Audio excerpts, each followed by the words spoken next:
the best way we can. Yeah, you know, no shades. Uchee shouldn't come and be trying to turn the guy's name. Even Uchee that called Jizzle a copycat. Remember, Jizzle back then used to call me Endi official on this. Yeah. Uchee came and created an artist, called him Energy official on this. So why you copying the guy's stuff already? Like, bro, like there is no need for you to come and start forming you, bro. No. In fact, which song did Uchee do for Jizzle that took Gambia music to next level? And I'll tell you one that I did that took Gambia to next level. I'll just tell you one song. Was it a problem on you, seeing some other songs being produced by you and they taking the credit off from you and giving it to another producer? Wow. One of the painful ones was Turn by Turn. Turn by Turn. Yeah, because it ended up becoming Song of the Year, and Shyboy won Song of the Year that year. So it was hurting to you. Yep. I didn't pay me. Oh, go there. Let's all. You know, when the success come, go all chop. Yeah. You know. But at the end of the day, you see the success come, and then you're being pushed to one side and moved, and being treated like you're not one of us. And I'm like, come on now. Kiss Daniel and his artist showed up to the set. Do you know the first thing they asked us? Where is the script? Like, you don't know Gambia. Gambia, we just carry camera. Dega, we just sit down there. Stand here. Flex. And not more than the fact that sometimes I'm being treated as a foreigner in a black country. Yeah. I will not hide that. Like, I've been tagged in yak, and being pushed aside.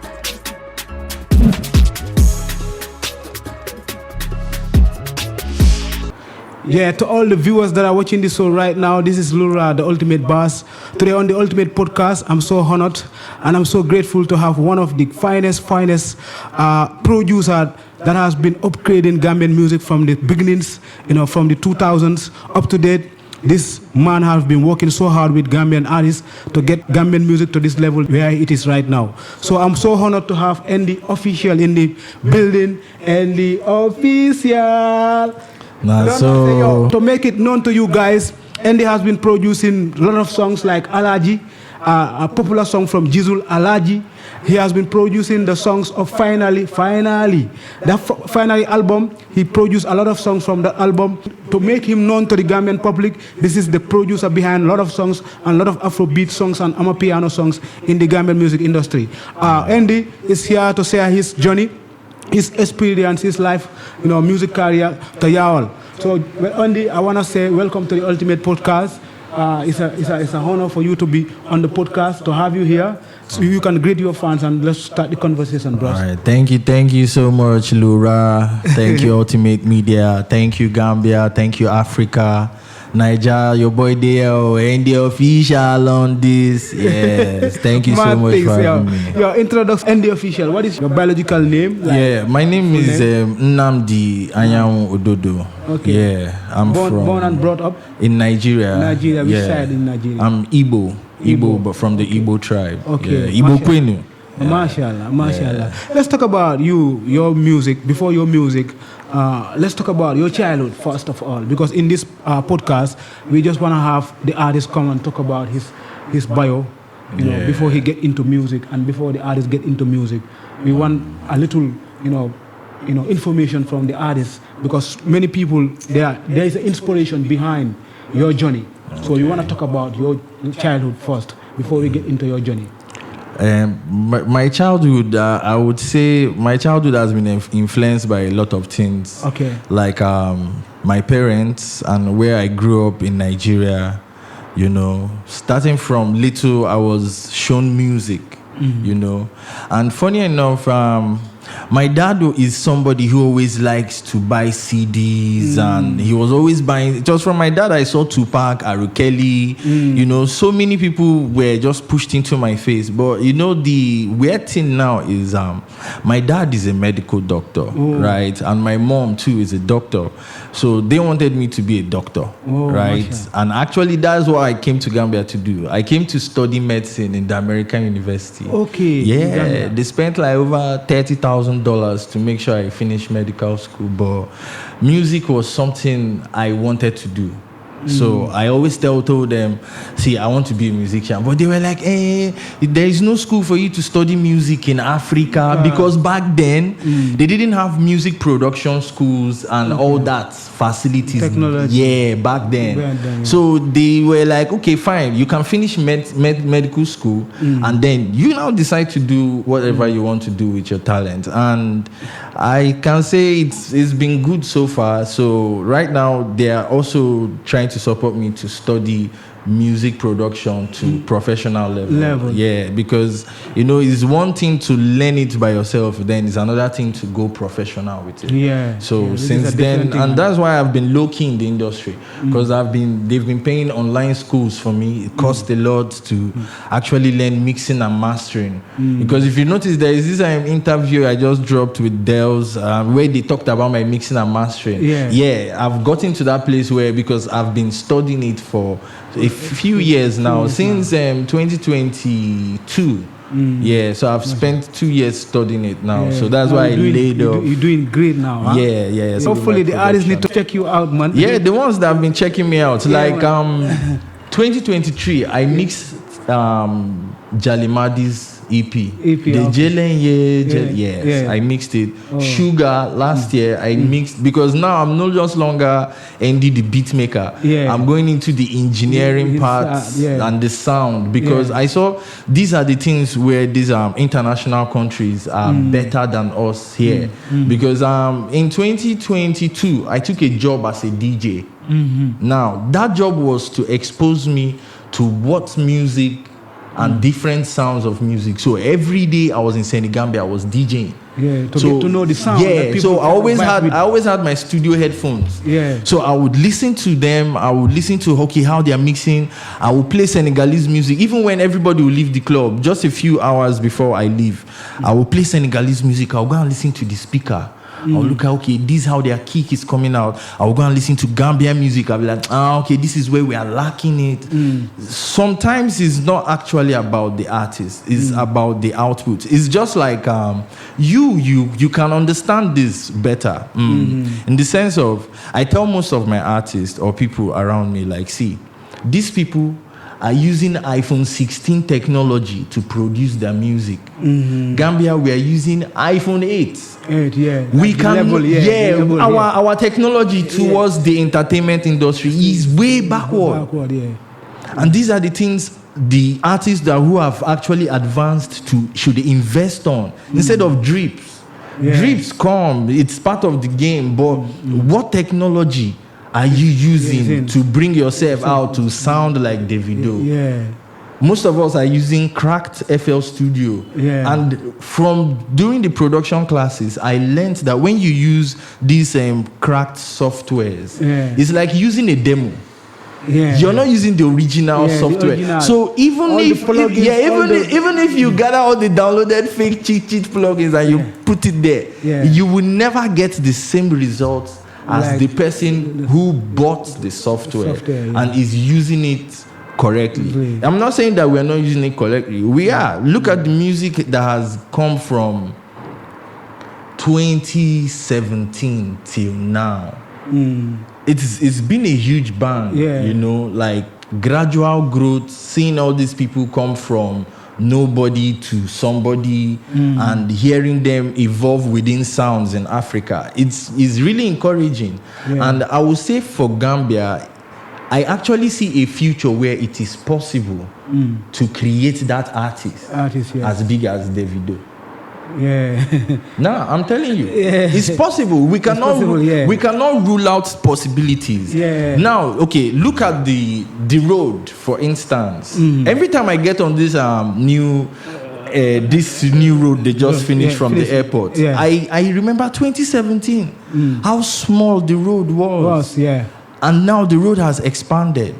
All it took was time and focus, and they built this road from airport down to where it has actually helped the road network in Gambia. So now, can we as an industry put things together and actually build it the correct way? To actually see it's just a matter of collective work. It's a collective work, because I believe in Nigeria, when I was DJing, I will play a song from this producer. I'll play a song from. It's as if they are mixing and they are mastering and their drums. Everything is. They are being passed around within the industry. Like this is the industry standard for us now. So even if this producer is bringing out something, it's sitting with the same level because they are trying to move as a team. They are not trying to move like, oh, Wizkid's zone is better than Davido. No, they are trying to match at a level. But where now the challenge now comes from is the fans. You see, in entertainment industry, the most confusing people are the fans. The fans are, today they are for you, tomorrow they are. You do like this, they will talk shit. You go like this, they will still talk shit.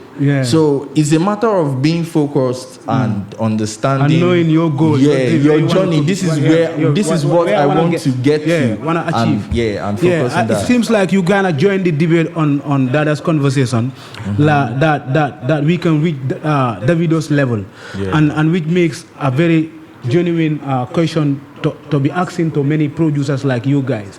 Looking at the Gambian music industry, I know we're gonna talk a lot, but for that one, I just want us to skip it later. When I finish some few questions that I want to ask, then we can come to the conversation of that debate. You coming to the Gambia. Let's talk about you coming to the Gambia. The process. You told us that like you had a appointment with your dad to come to the Gambia, to come and study, that is medicine, that is to be a doctor. Now, let's talk about your journey in Niger. Before coming to the Gambia, we can see that when you come to the Gambia, you had this talent of being a producer. Where did it start? Where did that music talent skill started? It started from Nigeria. Let's talk about before coming to the Gambia, the skill. How did it get started with you? Okay, first of all, it was 2008. I finished high school. High school, I used to rap, listening to Tupac, 50 Cent was my favorite rapper then, trying to mimic all these guys. So some of my friends were like, you know what, Endi, you can rap, let's put money together and take you to one studio. So you can, do one song. So I wrote the song, they sponsored it for me, and then I went to the studio. But now where the challenge now came was, I always, from little, I knew how to play instruments. So where did you learn that instrumental skill? From the church or from the internet or friends? The crazy thing is, my dad didn't want us to play music in the church. He just had this, because there's my cousins, like from the first one to the last one, everybody's involved in church band. So he saw them and didn't want us to be like that. He wanted us to be the ones that would do the reading, and he didn't want us to get involved with music. But he was still buying the CDs, buying Bonnie M, buying. But was it like the music is not that much pain? It's not that kind of wealthy to make you rich? You see, a lot of parents, I believe their fear about allowing their kids go through music is the lifestyle that comes with musicians. And music. And back then the world wasn't this exposed to allow people know what goes on and what doesn't go on. So there was an assumption, for example, in that time, if you like reggae music, you smoke ganja. So there is always limitations with that. So I went to the studio to record that song, and then after recording that song, I was like, but I prefer to learn how this guy is doing this thing. Instead of me coming to always come and give him my money. Me, I'm an Igbo man. Business is always in my head, So I'm always thinking of, okay, how can I reduce how much I'm spending to get something that I have passion for? So I was like, you know what? The next time I'm going to this studio, I'm going to buy the software. I'm not going to go and pay for another session. So I went there, talked to him. Then he was using Cubase. Then Cubase was the intake, but he was like, bro, there's this new one that is coming out, and I would like you to use it. And that was how he showed me Fruity Loops Studio. Fruity Loops, okay, that is the Fruity Loops. Fruity Loops Studio. I learned Logic and all these other softwares along the line, but my first thing was with Fruity Loops Studio. And then I started producing. Trying so there was an agreement between you and the producer of paying him to teach you how to No.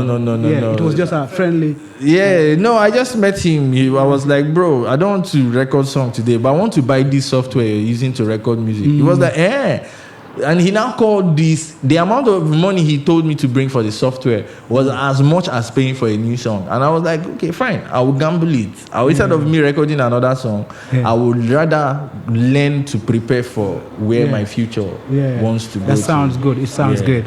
So now that makes it clear to the journey of you being a producer and how it started. Now let's talk about you coming to the Gambia. What were the little plans before you come in, and the conversation between you and your dad, how it gets started for you to take off from Nigeria with everything there. You come. How was the feeling first? So let's talk about the feeling at first. How it started. So the funny thing here is. In Nigeria, they saw that I was too involved with the music. So they were like, do you know what? We're going to look for another country within Africa. That is not connected with music? Where we're going to send you so that there will be no music. They brought up Ghana. They are like, no, Ghana is entertainment. No. If we send him there, no. My dad was like, Gambia. I've not heard anything entertainment like that in Gambia. They didn't know they were sending the headmaster to come and start the show. So that was how 2015 I came into Gambia. Then the first songs I heard was Babu, Respect, OG. He had this red CD. Okay. And then my taxi guy, that time, he knows I like music. In fact, even from the airport, as I was at the airport, I was already making beats on my laptop. You are like serious? Yes, I was already making beats from my laptop. Coming down to Gambia, I linked up with the students that were into entertainment in the school. Okay. I also produced, the American University. Okay. So, I also produced for them. Okay. I tried out their skills, but me, I was destined to move forward, Yeah, man. So at some point, I found myself networking with the Gambian industry, and it was through. How it started? I planned it. Okay. No, me. I'll tell you the truth. I planned it. Now watch. Now listen. So after hearing that Babu CD, I was like, hey, this country music, be like, say, if I touch somewhere or something or somewhere, I can influence it. That's what I was telling myself after hearing Babu's album. So I went on YouTube. That's where you get everything, So I went on YouTube. I searched Gambian music. I saw Jizzle, Man of the Year. I was like, this person is sounding like somebody that is going towards where I want to go to. Okay, so now how do I get to Jizzle's this thing? Okay.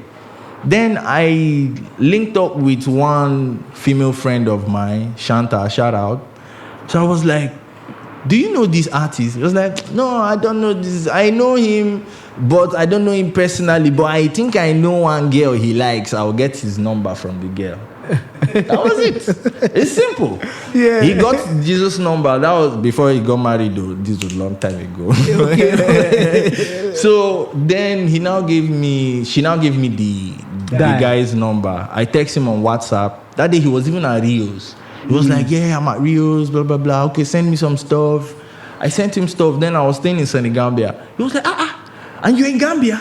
I was like, yes. He was like, bro, I need to see you. Let me go to Nigeria. I was as if everything was just coming together. He was going to Nigeria to get a vibe, that whole travel, coming back. Yeah. And I'm sure that's what inspired him to write Alhaji. And now the interesting part now is when he came back from the trip, we were supposed to see December 3rd. I was coming back from another studio, J Beats in Canifin. Shout out J Beats. That guy showed me so much. He was one of the people, like, I went to his studio and I saw some.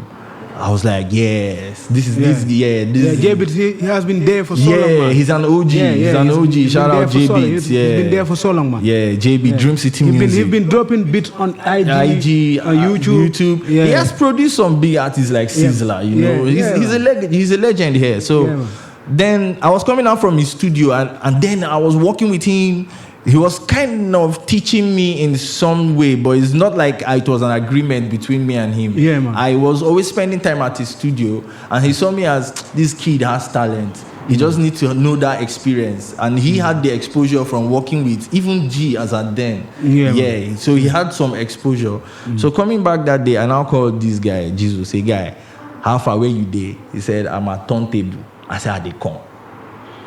Bam. Boom. Around 12 a.m. midnight, everybody was sleeping. Me, I was chasing my destiny, you know. So I got to turntable. He now took me to Runway Studio. Shout out Oga J. Yeah. Runway played a huge role in Gambia entertainment industry. Yeah, I will never forget that part. Mad love to Oga J, you know. Mad love to Oga J. So getting there to the studio, he was already making the beat that sounds like what Alhaji looks like now. You know, Jizzle knows how to play around with studio and stuff. So he was like, how do they do 808 slide?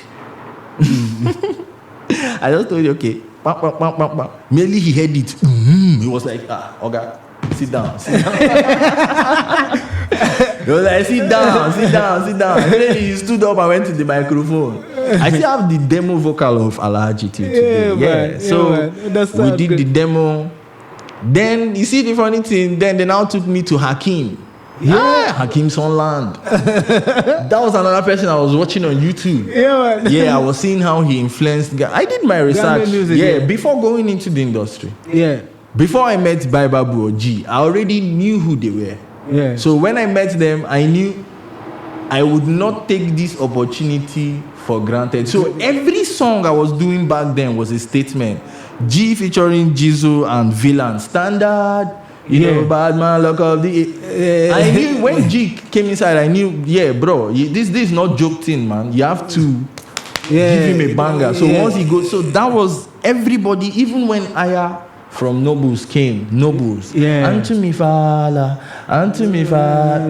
It was, I made sure everybody coming from my studio had a banger. Say Runway Studio back then had a banger. Mike Jada, the same thing. Fecheko Dabi. All these songs played a key role to the new Gambian music we are seeing today. Mad love. And those artists, they played their own role too. To be honest, I would not say anybody has done bad. You know, life happens to people. It's just normal. But let's talk about you working with a few artists. You said you work with Jizzle. You know, how was the relationship with you and Jizzle? You know. The relationship was up and down. Up and down, it's you know, Jizzle too is a dream chaser too. It's like you don't stay at one place. He's hungry for. He was hungry, and he still shows that hunger till today. But it's just, I feel a lot would have been easier if certain things were in place. Is the production. Not the production. I would say the business aspect of it, because it's sad that some artists think like the way forward is for you to invest on your looks and on your car than investing in the producer. Because remember, the producer has to first take care of necessary things and then start investing into buying good equipment. And sometimes it's exposure. Okay, like let's take it back to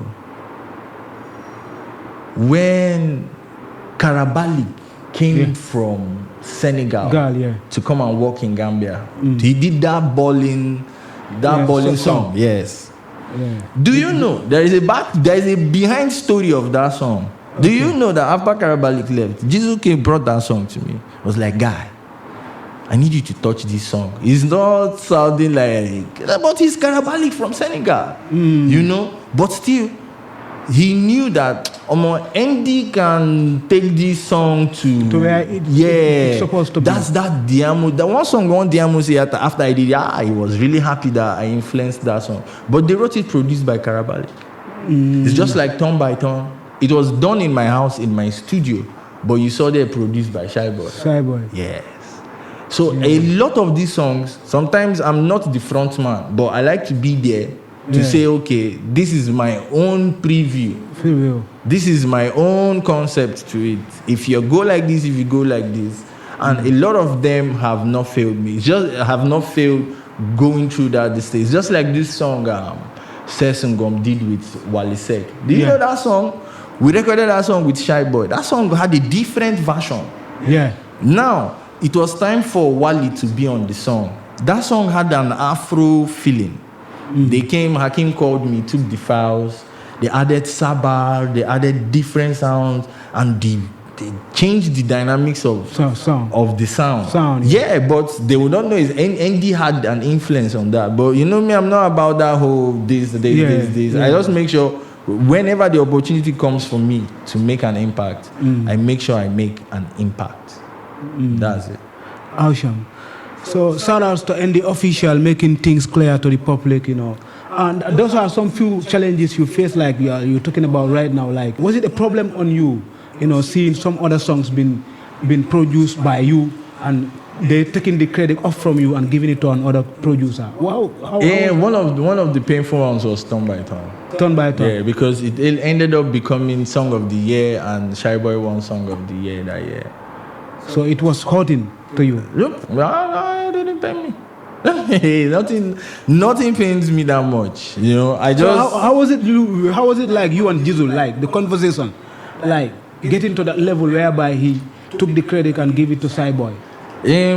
That's what I'm saying. The business part, you know, so many things were not together, and I wasn't that well informed about music business, because I'll be honest, I came into entertainment industry in the sense of let's all go there, let's all you know, when the success come, go all chop. Yeah. You know? But at the end of the day, you see the success come and then you're being pushed to one side and moved and, you know, being treated like you're not one of us. And I'm like, come on now, bro. Yeah. I've been there since. You cannot tell me this one or that one. It wasn't a fair game.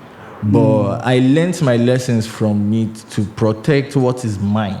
Yeah. You know, and it's just like the song with Oxalate, the Mexicana. Okay, that song was Jizzle's birthday gift, 2019. Came back from Germany.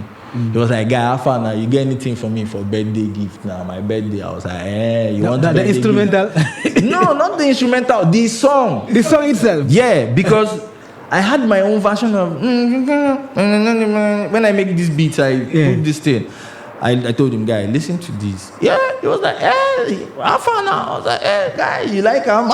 Bam. He did it, posted it, Oxalate saw it, phew. Oxalate put his vocals there. Oh, so, mad. You know, mad. It's been love. So you're working with Jizzle, you know, there's been these rumors that most of the songs that Jizzle produced, or most of the songs you produce with him, like you used to support him on creating the instrumental and putting on the vocal, the melodies, and you know all other kind of steps on making the song a proper song out there. So how was it like? Was it like that? Was it like you used to add up some vocals, the melodies and stuff like the way you said on the Mexican song? Mexicana. Not all the songs. Not all of the songs. Not all of the songs. Jizzle is a creative person. Yeah, it's just there are few where my own ideas stand out. Okay. But it's not like it's work. It's music. You know, like only you cannot figure this thing out, and that is where a lot of artists have ego problem. Okay. Where you feel down to come and say something like this person wrote this song for me. Okay. Now, again, Davido that Dada talked about. Remember, Davido went on public TV and said to the whole world, Techno rescued my career. Rescued him. What is wrong with this guy coming to come and say Endi rescued my career, did this or did this or did this? In as much as we are in this and there are some things in Gambia you want to talk about them on a podcast, or you want to talk about them on an interview. It's like the way you said, the fans are the problem. Yes. Always the fans are the issue. Yeah. Because there are things that you can talk about to develop the music industry, to take it from this level to another level, without conversation, without having conversation to see how best we can converse and get together and see how we can develop the industry. There is no way we can change it. You understand? And we must have to dialogue. That is the dialogue.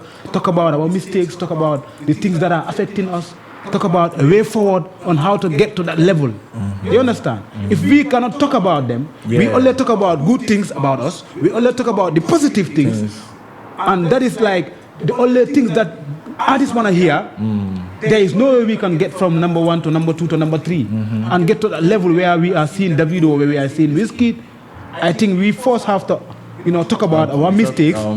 You understand? And there is negative thing. We just talk about the negative to take it to the positive side. Yeah. You understand? Yeah. And it's good that you coming out, talking and opening up, making people understand.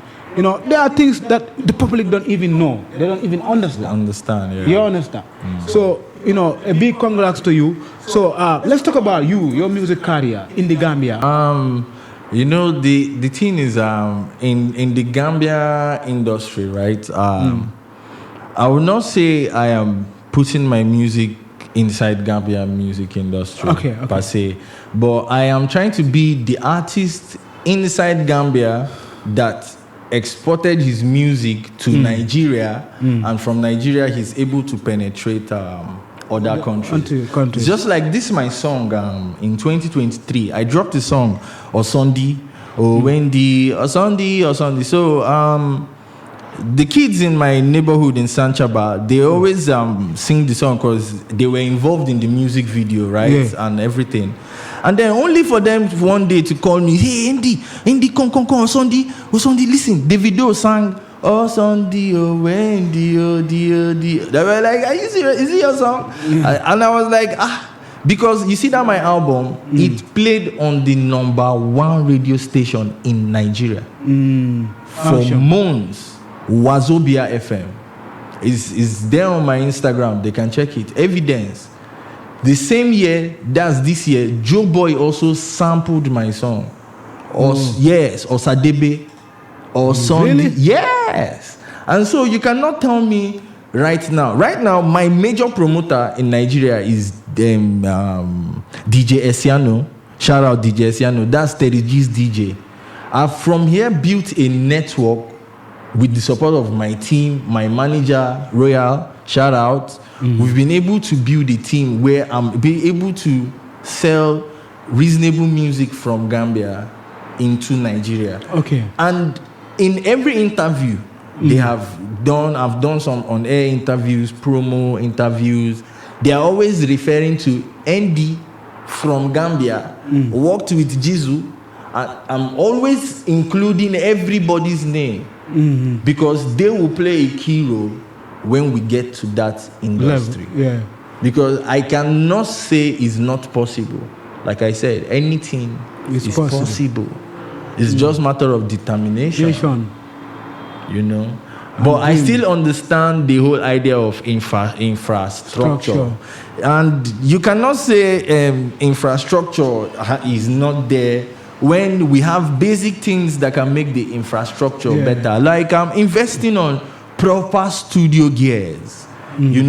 Like how many producers in Gambia can come out and say that their production software, they paid for it, whether it's Logic, Cubase, FL Studio, whichever one. How many of them can come out and say the only fair person I knew back then that had paid software was Hakim? And I would see the technology Hakim has. That's why you should they always wanted Hakim over there.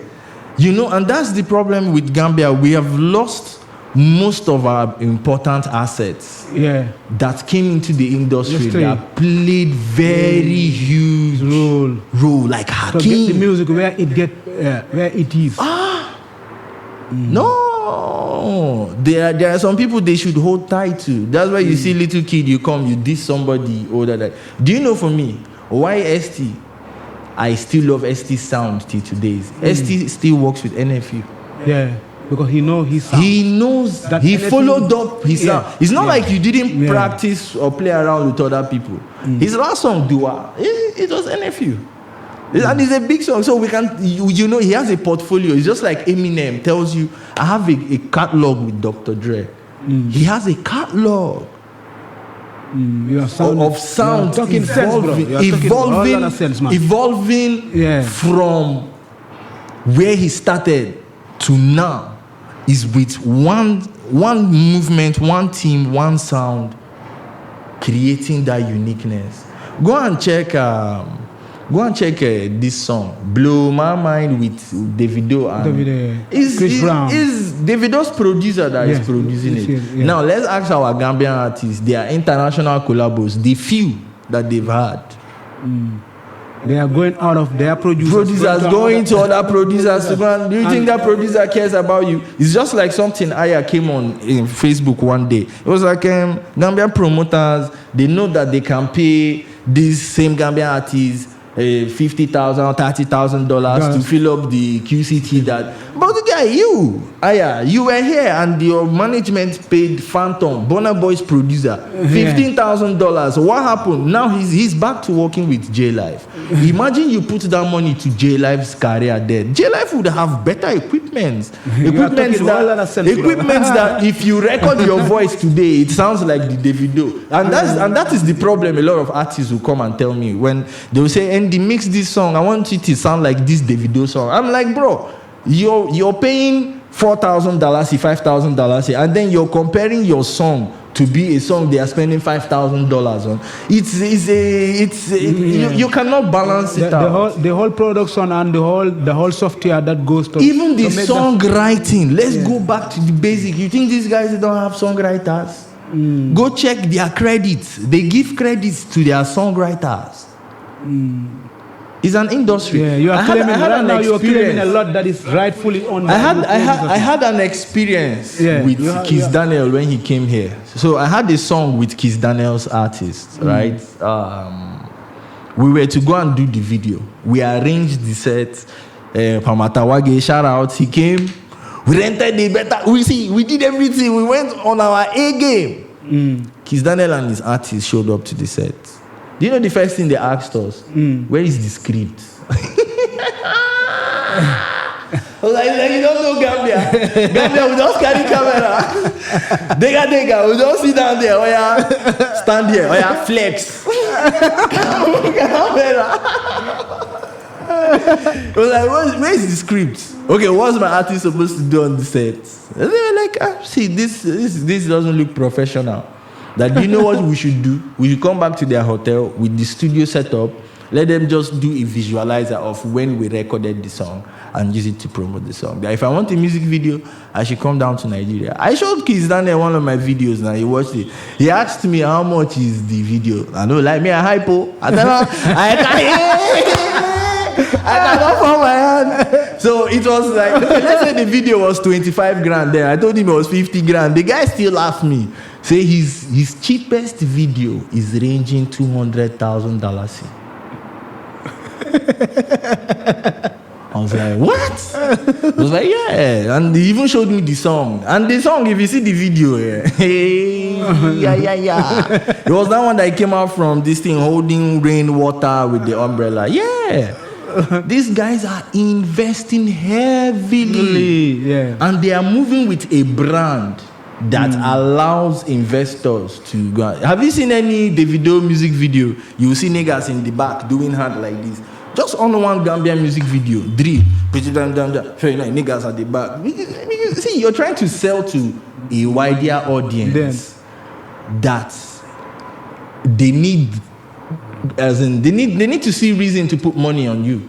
What kind of culture are you representing? Yeah. You know, we are in the generation where tattoos and piercings don't define you. But when you open your mouth and you put out your content, that is how they know who you are, how far you can go. They are not just looking at, okay, they know now we just do this to blend into but it still goes back up here. Yeah. The kind of content you are trying to put the kind of content. What kind of music are you trying to? What kind of music? And I'm really getting to the end of the conversation. I'm really loving it too. Like you speaking knowledge, bro. You're speaking knowledge here. Like the conversation is really, really, really, awesome. I'm loving it. So let's talk about the few challenges you faced, being in the Gambia here.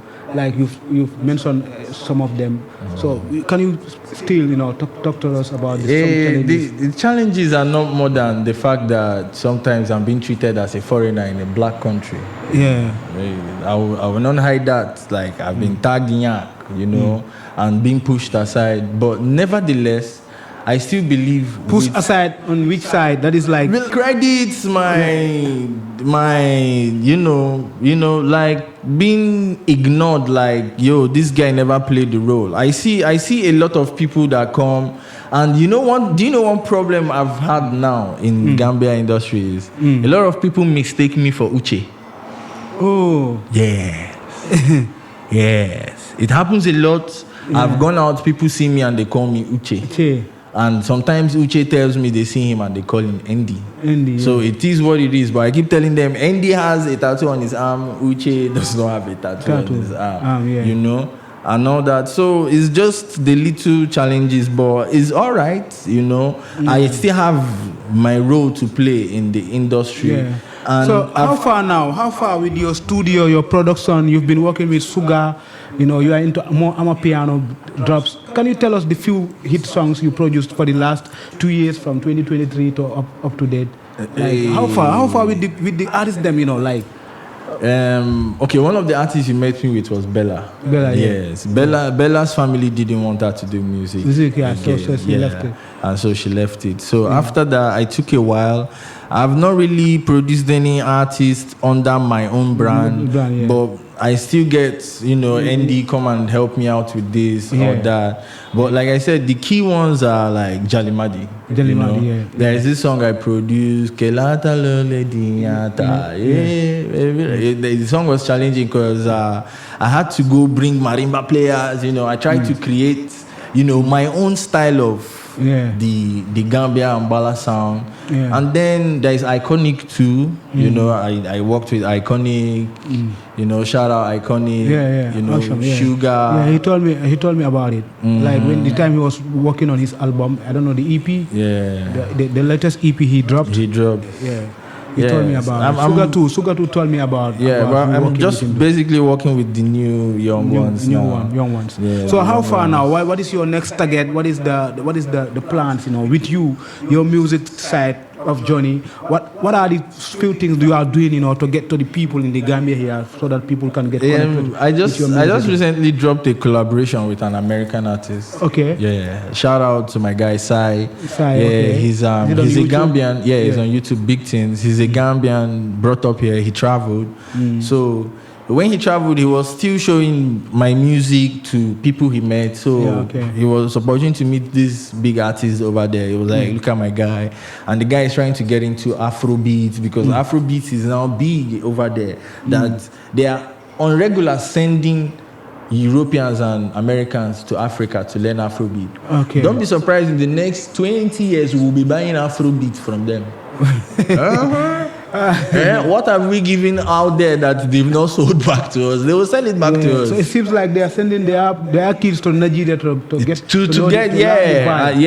the vibe, and in exchange they are giving us their technology. It's an exchange. It's an exchange. But they have to be careful about that. It's life we're all living. We just pray. We just hope for the best. The whole culture back to them. Like they did a lot of culture from us. They stole a whole lot of culture from us. The African culture. Andy, there is a question that I want to ask. In the Gambia here, for you to feel yourself in the business again, who do you feel like, if I have this artist in my studio again? Like Jizzle was working good with you. You had great songs with Jizzle, great moments with Jizzle. But if you are to be asked, who is that artist that you like? It's still Jizzle.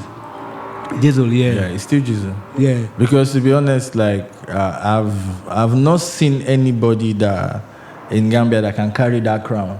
To international markets like him. Let's just leave it for him and support the guy the best way we can. No shades. Uchee shouldn't come and be trying to turn the guy's name. Even Uchee that called Jizzle a copycat. Remember, Jizzle back then used to call me and the official on this. Uchee came and created an artist, called him Energy Official on this. So why you copying the guy's stuff already? Like, bro, like there is no need for you to come and start forming you, bro. No. In fact, which song did Uchee do for Jizzle that took Gambia music to next level? And I'll tell you one that I did that took Gambia to next level. I'll just tell you one song. Yeah, name it. Finally. Finally. Do you know how much? Do you know there was one boy that made money from me because of Finally? He told somebody that I know the guy that made that beat for Finally. His friends were like, it's a lie. He was like, I bet 1K now. The 1,000, no, I'll call him. The guy called me. I was like, how far? Endi. I was like, how far? Who made that Finally? I was like, it's me now. He made his money there. Finally, people didn't believe that kind of sound would come out from Gambia. And you know, after Finally came, my nigga, you know? Those beats were made by you? No, my nigga was J-Life. Okay. Yeah, but Finally was Yo. me. Yeah. Yeah, awesome, man. Yeah. Great vibe. You know, it's good catching up with you, Andy.